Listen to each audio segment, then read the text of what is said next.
Welcome to Sundays with Sandy, a new segment on Last First Date Radio where we believe it is never too late to go on your last first date.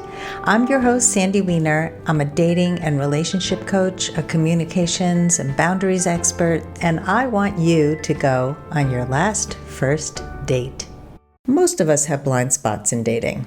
These are patterns of behavior that we are usually unaware of, and they hold us back from finding love. How we see ourselves is often different from how other people see us, especially in dating. If you want to find love, it's important to uncover those blind spots, but it's hard to do this on our own. Today, I'm going to be talking about why we have blind spots and how to uncover and heal them. Why do we have blind spots? Our blind spots often originate from our relationship with our parents.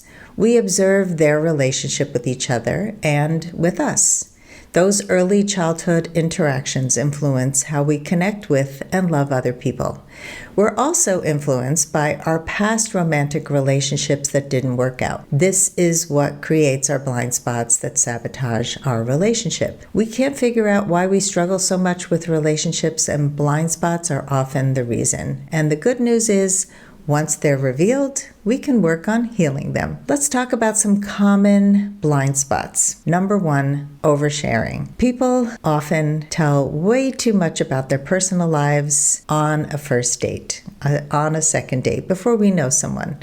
Recently, I had a client who said she went on a date with a guy and he shared that he had herpes. That is not a first date conversation. It's too much too soon. That can be a blind spot why somebody can be turned off. Number two, we bring our representative to dating. And what I mean by that is we don't show up authentically. We are people pleasing. We are saying yes when we mean no. If you're saying yes when you mean no, I want you to check in with yourself because you're bringing your representative to dating. Number three, we compare everyone we date to someone we used to love. And whether it's someone who you still have feelings for, but they're no longer in your life. And that could be, all positive stuff, but we can also compare them with negative stuff. We can compare every single person to a past love in terms of what they did wrong and the red flags that we missed. So if we couldn't trust somebody to not cheat on us, then we think everyone is going to cheat on us, which brings me to number four, we don't trust easily. When you've been hurt in the past, it's so easy to just walk around feeling like you can't trust anybody. And by the time you trust somebody, it could be too late because they don't want to be told that you remind them of an ex, or you get jealous because you haven't resolved some past stuff. And number five, we're not vulnerable enough. This is one of the biggest issues I see, is that we go from the oversharing to the opposite, which is not being vulnerable enough. We have our guard up. We don't share enough about the deeper parts of our lives over time. We don't share how we feel about the person in front of us. We don't compliment. Vulnerability is not spilling out your whole life. It's just opening up a little bit to show that we're not perfect and we don't need to be perfect in dating. So how can we find and fix our blind spots in dating? Like I said, they're hard to see on our own. The first thing I want you to do is do a relationship debrief. This is something I do with all my clients when we first start working.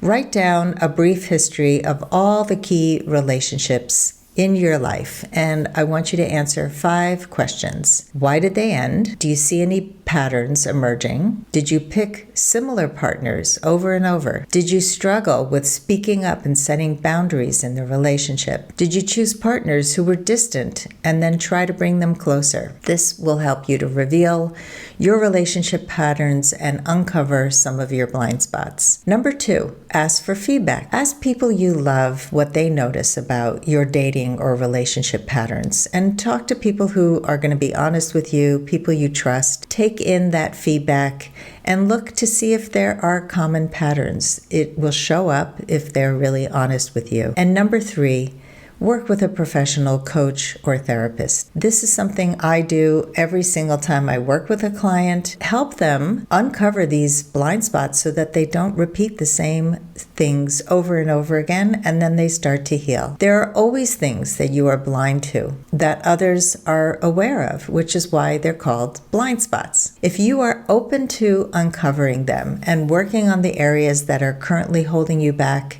you will have so much more success in dating. If you are ready to get unstuck, gain new tools, become more empowered, and finally find your last first date, I'd love to talk to you. Fill out an application to be considered for a complimentary half-hour love breakthrough session at lastfirstdate.com/application. That's lastfirstdate.com/application. I look forward to talking to you soon.